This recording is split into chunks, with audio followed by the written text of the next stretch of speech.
Bellissima esibizione come sempre. Io mi permetto lì perché giusto per stemperare un po' questo clima che voi avete creato con questa vostra presenza così elegante e sempre perfetta. Ma ho visto prima, ma me lo potrò fare una foto un giorno con queste scarpe meravigliose? Guarda, sono bellissime.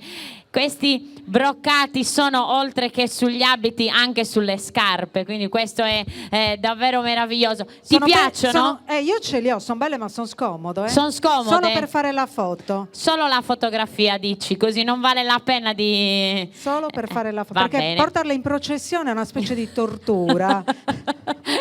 È vero, ragazze, dice la verità. No. No, ma vedi, loro sono abituate. Intanto, cosa devono ballare adesso? Dimmi un po'. Su Balluga Billu. Allora lasciamo il palcoscenico, vai.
chiudono con il sorriso la loro esibizione davvero straordinaria gli amici di Selargius. Ancora un applauso per voi, bellissimi.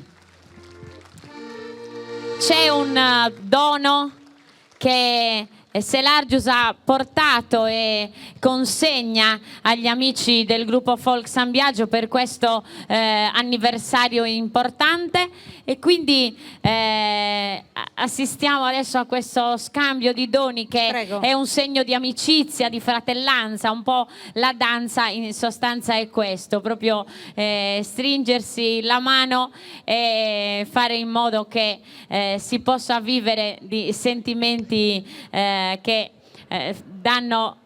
fanno bene al cuore. Ecco, grazie ancora a voi. Grazie. Ce lo fai vedere? Vieni. Sì, ne vale la pena, perché vieni. lo vogliamo vedere anche Tutti noi. vieni avanti, vieni con me, vieni. Ecco, questo è il dono del gruppo Chelarius di Selargius. Non poteva che essere l'antico sposalizio Selargino. Grazie mille. Bellissimo. Lo custodiamo gelosamente. Qui accanto a me, bravo, talentuoso, giovanissimo, all'organetto diatonico Federico Longoni. Bravo Federico.